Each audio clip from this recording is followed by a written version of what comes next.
Some RPGs tell their story and end when the credits roll, but some never really end. They pull you in with systems so deep, worlds so layered, and choices so endless that you can easily spend hundreds of hours lost in them, long after you've finished the main quest. These aren't just games. They're long-term relationships, full of surprises, triumphs, and brutal lessons learned the hard way.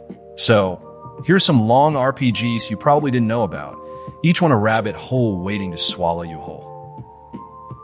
If you end up liking the content, please subscribe for more, and I'd appreciate it if you give it a thumbs up and tell me what you think down below. Love to hear it. Kind of justice, are you not? There are few RPGs as fascinating or as endlessly replayable as Tyranny. Developed by Obsidian Entertainment, it flips the classic power fantasy on its head. Evil has already won. The world has been conquered by a tyrant known as Kairos, and you're not the hero trying to stop them. You're their enforcer, sent to impose order and crush rebellion. That premise alone makes it unforgettable, but it's the moral complexity and endless branching choices that make it a game you can lose hundreds of hours in. You play as a fate binder, a judge, diplomat, and executioner all in one. Every decision you make carries real, world-altering weight. Do you uphold the Empire's laws or twist them for personal gain? Every interaction and dialogue shapes how factions perceive you, what quests open, and even which areas of the world exist in your version of the story. Unlike most RPGs, it doesn't divide choices into good and evil. Everything exists in shades of gray, where mercy can lead to disaster and cruelty can maintain peace. The writing, sharp and mature, challenges you to think politically rather than emotionally.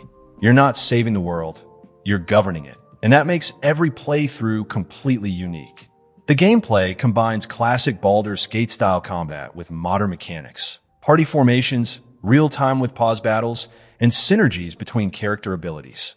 Builds can vary wildly depending on your chosen background, class, and allegiances.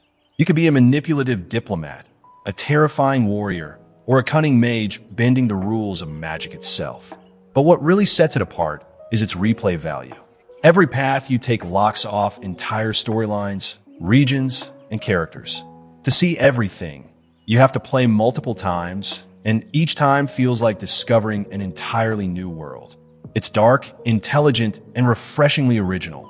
A rare RPG where the thrill doesn't come from saving kingdoms, but from deciding which ones deserve to burn.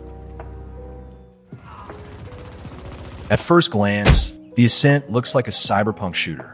But give it time, and it reveals itself as one of the most layered, open-ended RPGs in years. Developed by Neon Giant, this indie marvel blends twin-stick action with deep role-playing systems, immersive exploration, and visual storytelling so rich it could rival AAA. What's deceptive about it is that you come for the gunplay, but you stay for the world. And before you know it, you've lost 100 hours just existing inside its neon-drenched sprawl. Set in the megacity arcology of Velis, a corporate dystopia where humans, aliens, and androids coexist under constant exploitation. This drops you into chaos the moment its ruling corporation collapses.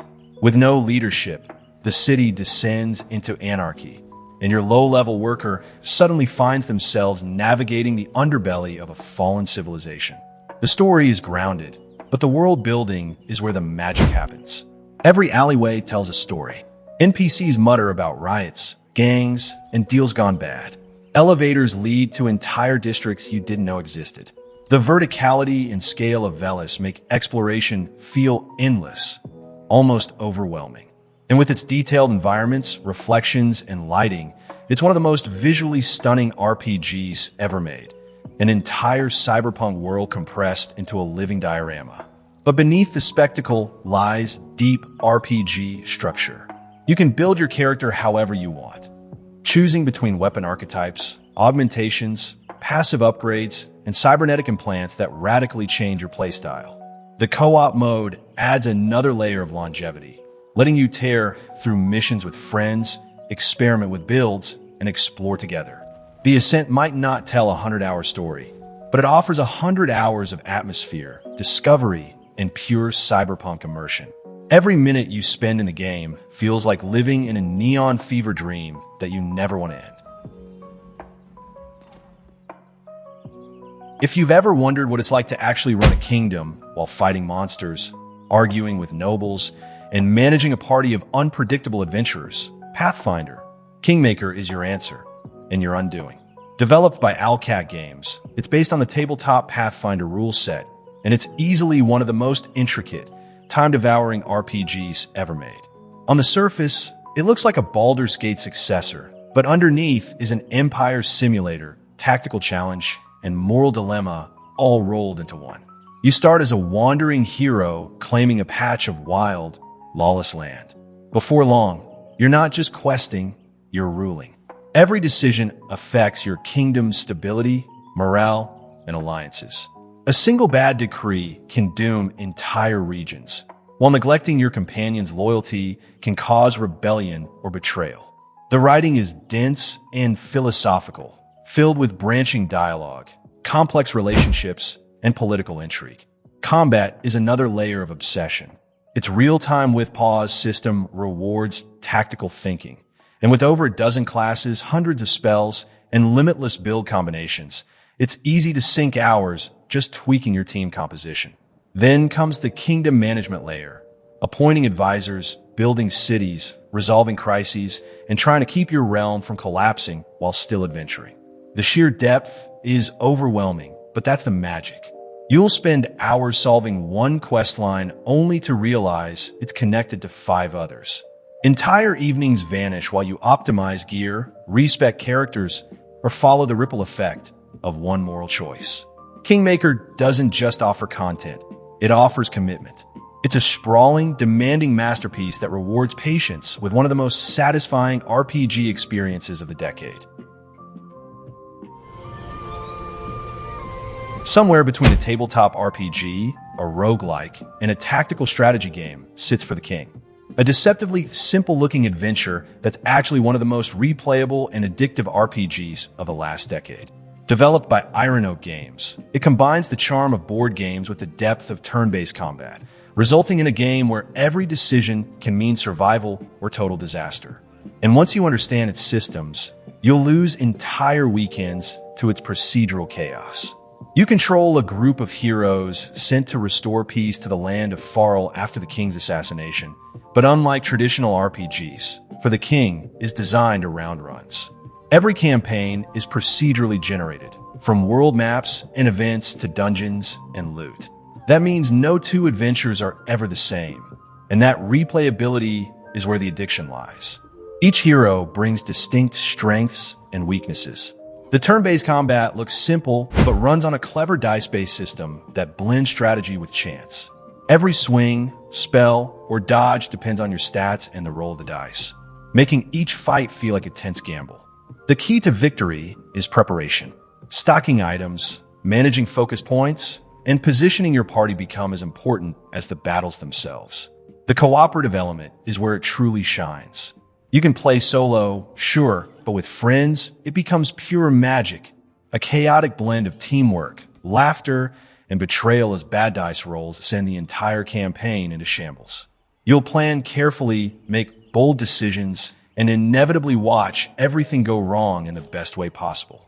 Visually, its low-poly art and paper map aesthetic create a world that feels handcrafted and timeless, while the moody folk soundtrack gives every journey a sense of melancholy adventure. It's endlessly replayable, brutally fair, and always surprising. For the King is the kind of RPG that rewards curiosity and resilience. And before you know it, you'll be back for the 50th time. When people talk about classic action RPGs, Diablo 2 usually gets all the love, but Torchlight 2 deserves to stand right beside it. Developed by Runic Games, a team that included Diablo veterans, it took everything great about the genre, loot, leveling, and endlessly replayable combat, and wrapped it in bright visuals, charming personality, and near-infinite customization. What makes it special isn't just its polish, it's how endlessly it can be replayed without ever feeling stale. The setup is simple. Pick one of 4 heroes and set out to stop an ancient corruption spreading through the land. But it's not the story that hooks you. it's the flow. Every battle feels like a dopamine factory, with enemies bursting into colorful explosions of loot and experience. Weapons have real weight, skills chained together in spectacular fashion, and every encounter encourages you to experiment. You're constantly tinkering, refining builds, swapping enchantments, chasing that one perfect legendary drop. Then there's the pet system, one of its best innovations. Your trusty companion can carry loot, buy and sell items while you stay in the dungeon, and even fight alongside you. It's small details like this that make the grind feel effortless. The randomized dungeon layouts, seasonal mods, and player-made content add to its replay value. You could spend hundreds of hours here without ever seeing everything. The tone is also refreshingly upbeat, unlike the grim nihilism of most RPGs. Yet underneath the cheerful exterior is a surprisingly deep and challenging game that rewards mastery. It's the kind of RPG that sneaks up on you. You play for an hour, then look up and realize it's 3 a.m. and you've been fine-tuning your build for half the night. Torchlight 2 offers hundreds of hours of joy. A game made by people who loved the genre enough to perfect it without taking themselves too seriously. Your pet. If Chrono Trigger and a classic roguelike had a love child, it would be Tangle Deep. Developed by Impact Gameworks, this deceptively charming 16-bit style RPG hides an ocean of depth beneath its pixel art surface. At first glance, it looks like a nostalgic dungeon crawler. But once you step inside, you realize it's an endlessly replayable adventure where every run teaches you something new. Every death reshapes your approach, and every discovery feels like uncovering a secret from a bygone era. You play as a wanderer climbing through the mystical labyrinth, a shifting maze connecting the surface world and the unknown. The story is light on exposition but heavy on atmosphere, filled with cryptic dialogue, hidden lore, and a sense of mystery that never quite resolves. But where it shines brightest is in its mechanics. It features a sprawling job system with over a dozen classes, each with unique skill trees that can be mixed, matched, and layered to create your perfect hybrid build. Every floor of the dungeon is procedurally generated, meaning no two adventures play the same. Combat is turn-based, but lightning fast, demanding strategic foresight while rewarding experimentation. You can capture monsters, cook stat-boosting meals, farm your own crops, or even fish between battles. It's the kind of game that's easy to underestimate, until you realize you've been tweaking builds and chasing loot for 6 hours straight without noticing the time. The presentation ties everything together. Vibrant sprites, handcrafted animation, and a sweeping soundtrack. Every element oozes love for the golden age of RPGs. Tangle Deep didn't make headlines when it launched, but it's quietly built a cult following among players who crave substance beneath nostalgia. It's a game that doesn't end when you win. It's a loop of discovery, mastery, and creativity that can last hundreds of hours and still surprise you on your 200th run. Battle Brothers doesn't care about your feelings. It's not here to tell you you're the chosen one or to hand you a world-saving prophecy. Instead, it throws you into the mud as the leader of a small mercenary company to ask, how long can you survive? Developed by Overhyped Studios, this gritty, turn-based strategy RPG is one of the most brutal and rewarding time sinks on PC, a medieval sandbox where every victory feels earned, and every mistake costs blood, gold, and good men. You begin with a handful of desperate fighters, rusty gear, and no story but your own. From there, the world opens up into a procedurally generated map filled with contracts, ambushes, villages, noble wars, and monster hunts. The freedom is intoxicating. There's no main quest, no handholding. You decide who to fight, where to travel, and how your company operates. Every recruit has backstory traits that affect morale, loyalty, and combat performance. A drunkard might fight fiercely one moment and miss horribly the next. A farmer might rise to become your most reliable killer if he lives long enough. Combat is slow, methodical, and cruel. Every battle is fought on hex grids, where positioning and tactics matter more than raw stats. Limbs get severed, morale collapses, and even the best soldiers can fall to one unlucky strike. Losing hurts, but rebuilding is the heart of the experience. Over time, your ragtag company evolves into a legendary outfit with unique banners, named weapons, and war stories written in scars. And that's where the hours disappear. You're not chasing a single ending. You're living an endless campaign of survival, loss, and triumph. There's always another contract to take, another recruit to train, another legendary beast to slay. Battle Brothers doesn't give you closure, it gives you history. Hundreds of hours of it, each campaign uniquely your own, carved in blood and memory. If Torchlight 2 is the bright, cheerful cousin of Diablo, then Grim Dawn is the grizzled veteran who's seen too much. Developed by Crate Entertainment, it's an isometric action RPG that combines the dark world building of Diablo 2 with the mechanical depth of a strategy game. And it just might be one of the most content-rich RPGs ever made. Hundreds of hours can vanish into this world without you even realizing it. Not because of grind, but because every system invites mastery, every build feels viable, and every choice feels personal. Set in the bleak, war-torn world of Karn, it drops you into the aftermath of an apocalypse. Humanity has been nearly wiped out, and the remnants of civilization are caught between warring supernatural forces. You play as a survivor possessed by both light and darkness, trying to rebuild what's left of the world. Its dual-class system is the heart of the addiction. You can mix and match any two of the 9 classes, creating hybrids like a necromancer soldier, death knight, or a shaman demolitionist, elemental druid. The skill tree is massive, full of branching possibilities and passive modifiers that encourage endless experimentation. And then you layer that with gear, devotions, and crafting, each introducing synergies and tweaks that make no two builds alike. But it isn't just numbers, it's atmosphere.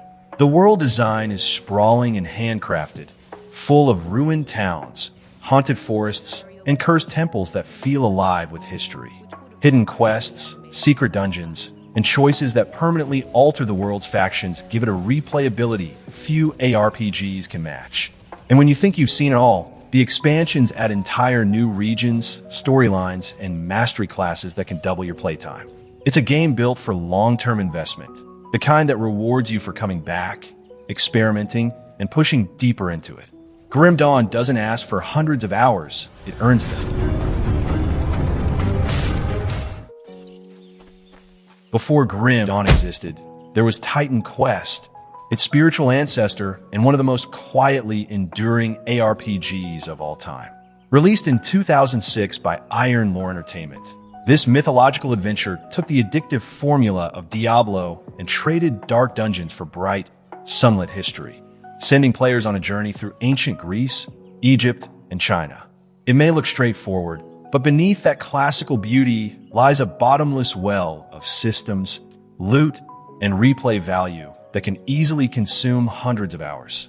You begin as a humble warrior during an age when the Titans have escaped their prisons, threatening the world of gods and mortals alike. From there, you carve your legend through sprawling maps filled with monsters, ruins, and ancient treasures. The open world design, for its time, was astonishing. Massive, continuous landscapes with no load screens, letting you roam from marble temples to sand-blasted deserts seamlessly. The progression system is where this truly shines. It uses a dual mastery system, allowing players to combine 2 out of 9 skill trees to form unique hybrid classes. That's why every playthrough feels distinct. Every skill tree a new experiment waiting to happen. And then there's the loot, endless, shimmering loot. The thrill of finding a new relic, artifact, or god-tier weapon is the heartbeat of the experience. Combined with its deep modding support and multiple expansions, including the Anniversary Edition's new DLCs, it has grown into one of the most replayable ARPGs ever made. What makes it so enduring, though, is its tone. It lets you live inside the myths you grew up reading, walking among heroes, gods, and monsters with the power to shape their fate. Titan Quest isn't just a time sink. It's a time machine offering hundreds of hours of pure mythological escapism that still feels fresh today. Stone Shard is a chaotic indie RPG from Inkstains Games. It doesn't hold your hand. It breaks your fingers and tells you to keep playing. A brutal open world, turn-based survival RPG. It throws you into a war-torn medieval world where pain, hunger, madness, and death are constant companions. It's the kind of game that looks like a pixel art roguelike, but plays like a grim survival sim. And it's absolutely addicting once you surrender to its rhythm. You begin as a lone mercenary navigating the shattered kingdom of Uldur, where every step outside a village could mean infection, ambush, or starvation. The freedom is immense. Go anywhere, fight anything, loot everything, but every choice is weight. Healing wounds takes time and resources. Resting too often can attract predators. Overextending in combat leads to bleeding out mid-step. It's not just about killing monsters, it's about enduring the world itself. The turn-based combat is razor-sharp and unforgiving. Each weapon type has its own skill tree. Axes for brutal finishers, bows for precision, magic for risk-reward devastation. Positioning and patience matter more than raw power, and even the smallest mistakes can snowball into disaster. There's no level scaling, no second chances, and no illusion of fairness. Yet, every close call, every straight back to town with 2 HP and a broken leg feels like victory itself. And that's the beauty. It forces you to respect survival. You're not a hero. You're just another soul scraping by in a cruel world. The procedural maps, permadeath options, and constant updates from its developers ensure that no two runs are the same. Over time, you start to love the struggle. It's punishing, yes, but also deeply rewarding. Like the best survival stories, Stone Shard isn't about conquering the world. It's about proving you can live in it. 100 hours later, you'll still be bleeding, starving, laughing, and coming back for more.